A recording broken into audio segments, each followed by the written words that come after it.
નમસ્કાર, હું છું વ્યાંગા પરમાર. સિટી ન્યૂઝમાં આપનું સ્વાગત છે. સૌપ્રથમ એક નજર આજના મુખ્ય સમાચારો પર.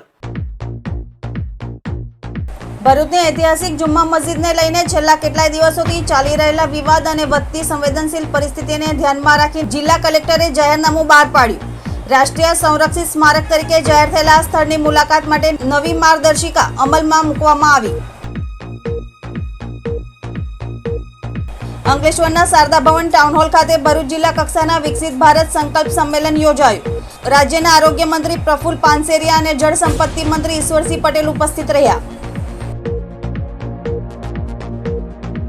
ભરૂચની ઐતિહાસિક જુમ્મા મસ્જિદના વિવાદ અને સંવેદનશીલ પરિસ્થિતિને ધ્યાનમાં રાખીને જિલ્લા કલેક્ટરે જાહેરનામું બહાર પાડ્યું છે. રાષ્ટ્રીય સંરક્ષિત સ્મારક તરીકે જાહેર થયેલા આ સ્થળની મુલાકાત માટે નવી માર્ગદર્શિકા અમલમાં મૂકવામાં આવી છે. જાહેરનામા મુજબ સ્મારકની મુલાકાતે આવતા તમામ મુલાકાતીઓએ પોલીસ તંત્ર તથા પુરાતત્વ વિભાગ દ્વારા આપવામાં આવતી સૂચનાઓનું પાલન કરવું ફરજિયાત રહેશે. સ્મારકની સુરક્ષા અને જાળવણીને ધ્યાનમાં રાખીને તેને નુકસાન પહોંચાડે તેવી તમામ પ્રવૃત્તિઓ પર પ્રતિબંધ મૂકવામાં આવ્યો છે. વધુમાં ભીડભાડની સ્થિતિ સર્જાય ત્યારે મુલાકાતીઓને તબક્કાવાર પ્રવેશ આપવામાં આવશે. મસ્જિદના મૂળ સ્ટ્રક્ચરમાં કોઈપણ પ્રકારનો ફેરફાર, બાંધકામ કે અન્ય પ્રવૃત્તિ કરવા પર પ્રતિબંધ ફરમાવવામાં આવ્યો છે.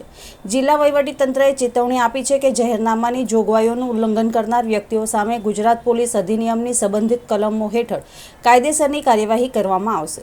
ઉલ્લેખનીય છે કે તાજેતરમાં હિન્દુ અને જૈન સમાજના કેટલાક લોકો દ્વારા આ સ્થળ મૂળ જૈન મંદિર હોવાનો દાવો કરવામાં આવતા વિવાદ ઊભો થયો હતો. તે દરમિયાન પુરાતત્વ વિભાગે પણ મસ્જિદની અંદર થયેલા ગેરકાયદેસર બાંધકામને દૂર કરવાની કાર્યવાહી હાથ ધરી હતી. સમગ્ર મામલાને ધ્યાનમાં રાખીને કાયદો અને વ્યવસ્થા જળવાઈ રહે તેમજ સ્મારકનું સંરક્ષણ સુનિશ્ચિત થાય તે હેતુથી આ જાહેરનામું બહાર પાડવામાં આવ્યું હોવાનું જાણવા મળ્યું છે. અંકલેશ્વરના શારદા ભવન ટાઉન હોલ ખાતે ભરૂચ જિલ્લા કક્ષાના વિકસિત ભારત સંકલ્પ સંમેલન યોજાયું હતું, જેમાં રાજ્યના આરોગ્ય મંત્રી પ્રફુલ પાનસેરિયા અને જળ સંપત્તિ મંત્રી ઈશ્વરસિંહ પટેલ ઉપસ્થિત રહ્યા હતા. ભરૂચ જિલ્લા કક્ષાનું વિકસિત ભારત સંકલ્પ સંમેલન અંકલેશ્વરના શારદા ભવન ટાઉન હોલ ખાતે યોજાયું હતું. કાર્યક્રમમાં ગુજરાત રાજ્યના આરોગ્ય મંત્રી પ્રફુલ પાનસેરિયા તથા જળ સંપત્તિ મંત્રી ઈશ્વરસિંહ પટેલ વિશેષ ઉપસ્થિત રહ્યા હતા. સંમેલન દરમિયાન રમતગમત, યુવા અને સાંસ્કૃતિક પ્રવૃત્તિઓ વિભાગ, ગુજરાત સ્ટેટ લલિત કલા અકાદમી દ્વારા મૂકવામાં આવેલ પ્રદર્શન આરોગ્ય મંત્રી પ્રફુલ પાનસેરિયાના હસ્તે ઉદ્ઘાટન કરી ખુલ્લું મૂકવામાં આવ્યું હતું. સંમેલનમાં નરેન્દ્ર મોદી સરકારના છેલ્લા 12 વર્ષના કાર્યકાળ દરમિયાન દેશભરમાં થયેલા વિકાસ કાર્યો, જનકલ્યાણકારી યોજનાઓ અને વિવિધ ક્ષેત્રોમાં થયેલી પ્રગતિની વિસ્તૃત માહિતી રજૂ કરવામાં આવી હતી.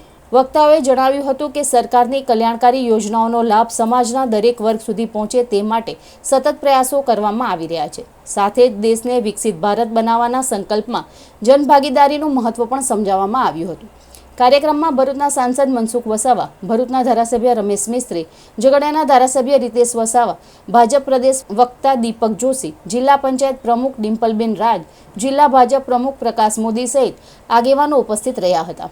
આ ઉપરાંત અંકલેશ્વર અને પાનોલી વિસ્તારના વેપાર ઉદ્યોગ સંગઠનોના પ્રતિનિધિઓ, શૈક્ષણિક સંસ્થાઓ, સામાજિક સંગઠનો, યુવા મંડળો તથા મોટી સંખ્યામાં જિલ્લાના નાગરિકોએ સંમેલનમાં ભાગ લીધો હતો. ઉપસ્થિત મહાનુભાવોએ વિકસિત ભારતના સંકલ્પને વધુ ગતિ અને બળ આપવા સૌને સક્રિય સહભાગી બનવા અનુરોધ કર્યો હતો. આખા દેશની અંદર આદરણીય લોકપ્રિય વડાપ્રધાન આપણા નરેન્દ્રભાઈ દ્વારા 12 વર્ષ પૂર્ણ કરીને સૌથી વધુ વડાપ્રધાન તરીકેની સેવા આપવાનો જેમને મોકો પ્રાપ્ત થયો છે એ ખુશી છે. પૂરા ભારતની અંદર આજે 12 વર્ષ પૂર્ણના અને એક રેકોર્ડ સાથે જ્યારે સેવા આપી રહ્યા છે ત્યારે એમની ઉજવણી દરેક ગામ સુધી કરવામાં આવે છે. અને યોજનાઓ સફળતા કેમ પ્રાપ્ત થઈ, આ યોજનાઓ વગેરેથી ભારત સમૃદ્ધ બન્યું છે. ભારત એક નવી દિશા તરફ જઈ રહ્યું છે. સ્વાવલંબન ભારત છે.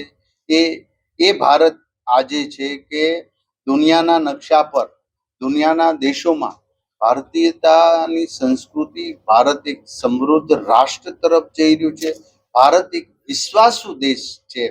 આ શાસનથી એ પ્રસ્થાપિત કર્યું છે. આ 12 વર્ષના શાસનની અંદર મોદી સાહેબે જે કામગીરી કરી છે એને લઈને આજે જ્યારે ગુજરાતના મુખ્યમંત્રી હતા ત્યારે ગુજરાતની અંદર 2001 થી 2014 સુધી આ રાજ્યના મુખ્યમંત્રી તરીકે જે ખૂબ સારી કામગીરી કરીને એક મોડેલ સ્ટેટ તરીકે ગુજરાત ઉભરી આવ્યું છે.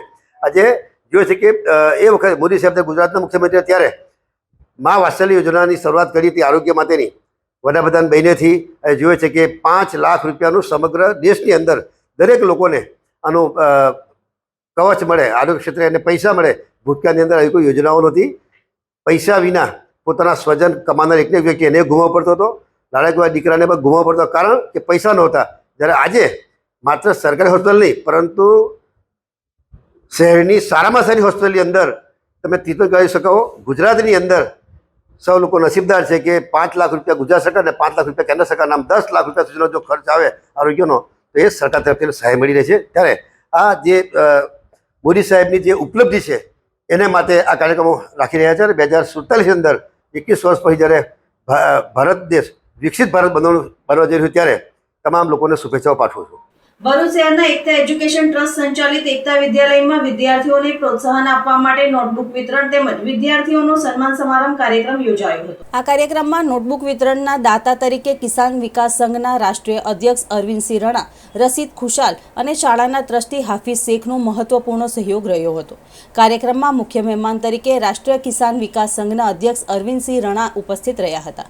ઉપરાંત અલી પટેલ, એકતા એજ્યુકેશન ટ્રસ્ટના ટ્રસ્ટીઓ હાફિઝ શેખ, ઇલિયાસ વાલા, સૈયદ જૈનુદ્દીન સૈયદ, યોસીના શેખ તથા સિરીનબેન સૈયદ સહિતના મહાનુભાવો હાજર રહ્યા હતા.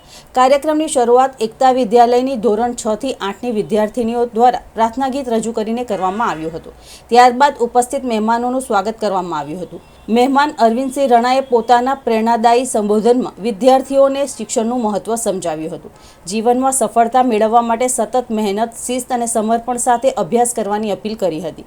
આ પ્રસંગે એકતા વિદ્યાલયના પૂર્વ વિદ્યાર્થીઓમાંથી ધોરણ 10 અને 12ની બોર્ડની પરીક્ષામાં ડિસ્ટિંક્શન સાથે સફળતા મેળવનાર 5 વિદ્યાર્થીનીઓનું ટ્રોફી અને પ્રમાણપત્ર આપી સન્માન કરવામાં આવ્યું હતું. અત્રે ઉલ્લેખનીય છે કે આ તમામ 5 વિદ્યાર્થીનીઓએ બાલ મંદિરથી લઈને ધોરણ 8 સુધી ગુણવત્તાસભર ભણતર એકતા સ્કૂલમાં જ પૂરું કરી પાયો મજબૂત કરી આજે ડિસ્ટિંક્શન મેળવી શાળાનું અને પોતાના પરિવારનું નામ રોશન કર્યું છે. આ સાથે શાળાના તમામ વિદ્યાર્થીઓને નોટબુકનું વિતરણ કરવામાં આવ્યું હતું. શાળાના ટ્રસ્ટી હાફિઝ શેખના માર્ગદર્શન હેઠળ યોજાયેલ આ કાર્યક્રમને સફળ બનાવવા માટે ટ્રસ્ટના સભ્યો, શાળાના આચાર્ય, શિક્ષકગણ તેમજ સ્ટાફે મહત્વપૂર્ણ યોગદાન આપ્યું હતું. કાર્યક્રમના અંતે વિદ્યાર્થીઓના શૈક્ષણિક વિકાસ માટે આવા લોક ઉપયોગી અને પ્રેરણાદાયી કાર્યક્રમો ભવિષ્યમાં પણ યોજાતા રહે તેવી આશા વ્યક્ત કરવામાં આવી હતી.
આજરોજ એકતા વિદ્યાલય ખાતે નોટબુક વિતરણનો કાર્યક્રમ રાખવામાં આવ્યો હતો, જેમાં મુખ્ય અતિથિ તરીકે મારું જે સન્માન કરવામાં આવ્યું તે બદલ એકતા વિદ્યાલયના ટ્રસ્ટીગણનો ખરેખર આભાર માનું છું. અમારો ધ્યેય એક જ છે કે આ સ્કૂલમાં ભણતા બાળકો સારું શિક્ષણ મેળવે અને આ સ્કૂલ ઉત્તરોત્તર પ્રગતિ કરી અને ગુજરાતની ભરની સ્કૂલ બની રહે તેમાં અમારી એક અપેક્ષા છે. સાથે સાથે આ સ્કૂલમાં ભણતા વિદ્યાર્થીઓ કે જેઓ 1 થી 8 ધોરણ આ સ્કૂલમાં ચાલે છે અને શિક્ષકગણ અને ત્યાં ટ્રસ્ટીગણ સારી રીતે એક સેવા આપી રહેલા છે, એવા સેવાના અનુસંધાનમાં આજરોજ મારા સાથી રશીદભાઈ ખુશાલ તથા મારા તરફથી અને હાફિઝભાઈ તરફથી પણ જે સહકારથી અમે જે આ નોટબુકો લાવીએ છીએ અને ખરેખર જે 500 છોકરાઓ જે અહીંયા ભણે છે તે દરેક છોકરાઓને દરેક વિષય દીઠ અમે નોટબુક આપેલી છે અને અગાઉની સમયની અંદર પણ કદાચ અમારી સહાય જોઈતી હશે તો અમે એને પણ પૂરી કરીશું.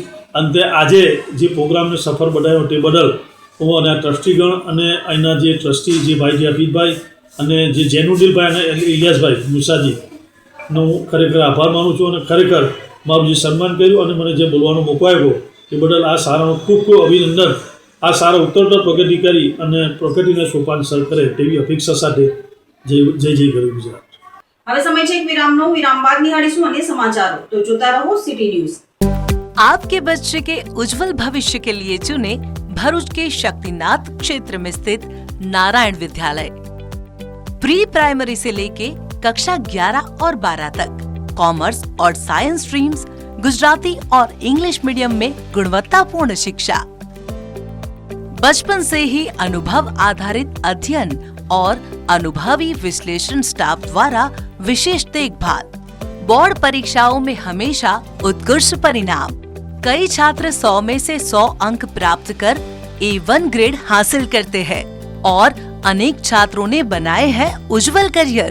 राज्य स्तर पर भी गर्वपूर्ण उपलब्धियां और अनेक प्रोजेक्ट प्रदर्शन के माध्यम से सर्वांगी विकास. बाल मंदिर से लेके करियर तक एक भरोसेमंद सफर. नारायण विद्यालय भरूच. एडमिशन जारी है. आज ही संपर्क करें. દેશભરમાં સતત વધી રહેલી મોંઘવારી, પેટ્રોલ ડીઝલ અને રસોઈ ગેસના વધતા ભાવો, નીટ પરીક્ષાના પેપર લીક કૌભાંડ તેમજ ખેડૂતોને ખેતરનો પ્રશ્ન જેવા અનેક મુદ્દાઓને લઈને ભરૂચ જિલ્લા કોંગ્રેસ સમિતિ દ્વારા રેલવે સ્ટેશન ખાતે હલ્લાબોલ કરી વિરોધ પ્રદર્શન યોજવામાં આવ્યું હતું. આ કાર્યક્રમ દરમિયાન કોંગ્રેસી કાર્યકર્તાઓએ મોંઘવારીના વિરોધમાં અનોખી રીતે પ્રતિકાત્મક કાર્યક્રમો યોજ્યા હતા, જેમાં લારી પર મોપેડ મૂકી વધતા પેટ્રોલ ડીઝલના ભાવોથી સામાન્ય જનતા પર પડી રહેલા આર્થિક બોજને ઉજાગર કરવામાં આવ્યો હતો.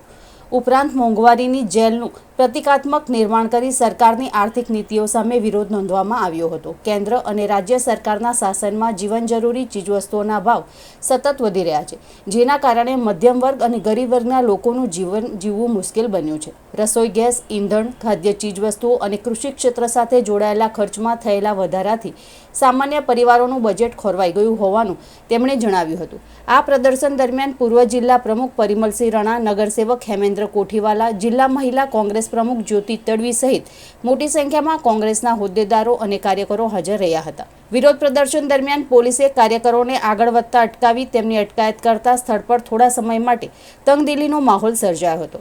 કોંગ્રેસના આગેવાનોએ ચેતવણી આપી હતી કે જો મોંઘવારી સહિતના જનહિતના પ્રશ્નોનું તાત્કાલિક નિરાકરણ નહીં આવે તો આગામી સમયમાં ઉગ્ર આંદોલન કરવામાં આવશે.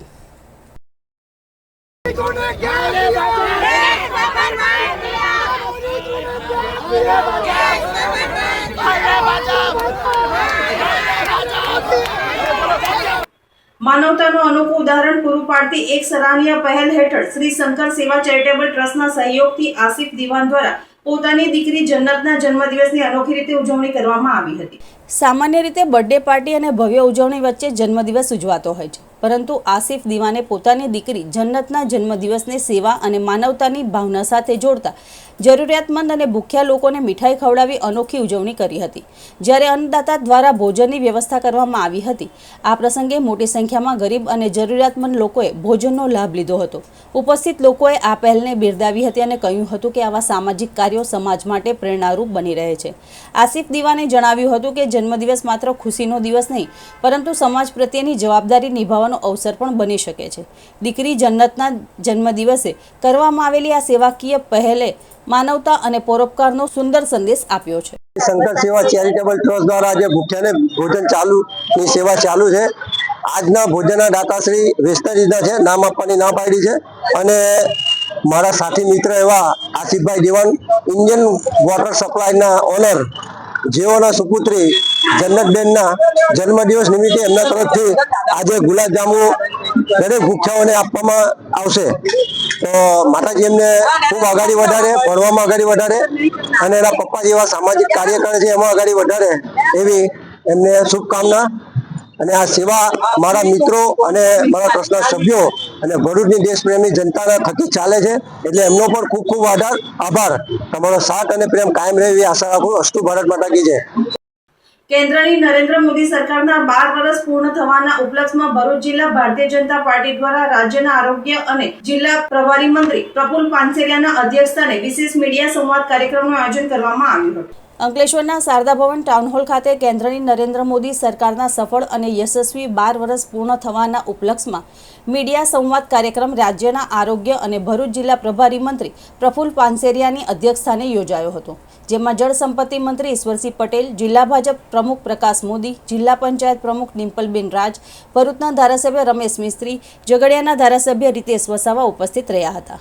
પ્રભારી મંત્રીએ વડાપ્રધાન નરેન્દ્ર મોદીના નેતૃત્વમાં દેશે વિકાસની નવી ઊંચાઈઓ સર કરી છે.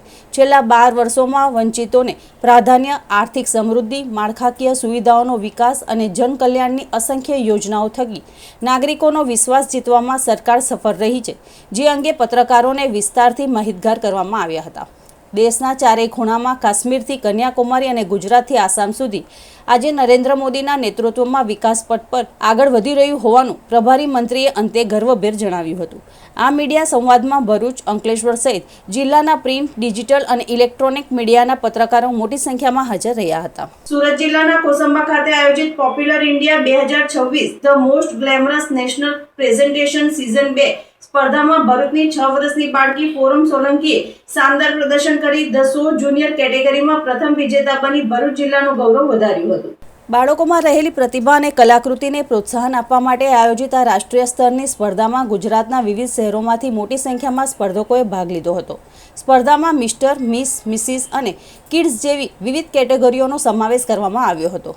ભરૂચના શક્તિનાથ વિસ્તારની રહેવાસી અને હાલ ધોરણ 1માં અભ્યાસ કરતી ફોરમ સોલંકીએ મંચ પર આકર્ષક ડાન્સ પરફોર્મન્સ રજૂ કરીને જજોના દિલ જીતી લીધા હતા. તેના ઉત્કૃષ્ટ પ્રદર્શનના આધારે તેને ધ સો જુનિયર કેટેગરીમાં પ્રથમ વિજેતા જાહેર કરવામાં આવી હતી. સ્પર્ધાના અંતે ફોરમ સોલંકીને ટ્રોફી અને એવોર્ડ પણ અર્પણ કરી સન્માનિત કરવામાં આવી હતી. નાની વયે પ્રાપ્ત કરેલી આ સિદ્ધિ બદલ પરિવારજનો, સગા સંબંધીઓ અને શુભેચ્છકોએ ફોરમને અભિનંદન પાઠવ્યા હતા. ફોરમની આ સફળતાએ ભરૂચ સહિત સમગ્ર દક્ષિણ ગુજરાતનું ગૌરવ વધાર્યું છે.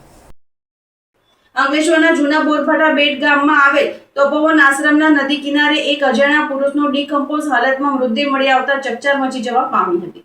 આજરોજ વહેલી સવારમાં અંકલેશ્વરના જૂના બોરભાટા બેટ ગામમાં આવેલ તપોવન આશ્રમના નર્મદા નદીના કિનારે પાણીમાં તરતી હાલતમાં એક અજાણ્યા પુરુષનો ડીકમ્પોઝ હાલતમાં મૃતદેહ જોવાતા સ્થાનિક ખેડૂત દ્વારા સામાજિક કાર્યકર ધર્મેશ સોલંકીનો સંપર્ક કરવામાં આવ્યો હતો. ત્યારબાદ ધર્મેશ સોલંકી અને તેની ટીમે સ્થળ પર પહોંચી મૃતદેહને જોતા તે ડીકમ્પોઝ હાલતમાં હોય અંકલેશ્વર સિટી એ ડિવિઝન પોલીસને જાણ કરતા પોલીસ કાફલો ઘટના સ્થળે દોડી આવ્યો હતો. ત્યારબાદ મૃતદેહને પીએમ અર્થે અંકલેશ્વર ગડખોલ આરોગ્ય કેન્દ્ર ખાતે ખસેડવામાં આવ્યો હતો અને મૃતદેહના વાલી વારસોની તપાસ હાથ ધરવામાં આવી હતી. અંતમાં મુખ્ય સમાચારો પર ફરી એક નજર. ભરૂચની ઐતિહાસિક જુમ્મા મસ્જિદને લઈને છેલ્લા કેટલાય દિવસોથી ચાલી રહેલા વિવાદ અને વધતી સંવેદનશીલ પરિસ્થિતિને ધ્યાનમાં રાખી જિલ્લા કલેક્ટરે જાહેરનામું બહાર પાડ્યું. રાષ્ટ્રીય સંરક્ષિત સ્મારક તરીકે જાહેર થયેલા સ્થળની મુલાકાત માટે નવી માર્ગદર્શિકા અમલમાં મૂકવામાં આવી. અંકલેશ્વરના શારદા ભવન ટાઉન હોલ ખાતે ભરૂચ જિલ્લા કક્ષાના વિકસિત ભારત સંકલ્પ સંમેલન યોજાયું. રાજ્યના આરોગ્ય મંત્રી પ્રફુલ પાનસેરિયા અને જળ સંપત્તિ મંત્રી ઈશ્વરસિંહ પટેલ ઉપસ્થિત રહ્યા. આજના સિટી ન્યૂઝ સમાપ્ત થયા. નવીન સમાચારો સાથે ફરી મળીશું. નમસ્કાર.